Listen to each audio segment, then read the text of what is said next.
The mountain doesn't speak, but it watches.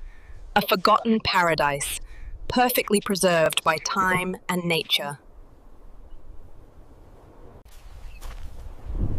Here, the earth breathes in rhythms older than memory.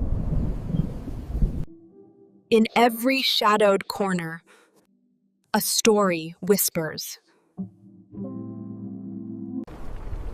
Where beauty and danger share the same skin. Tradition isn't old, it's alive and walking.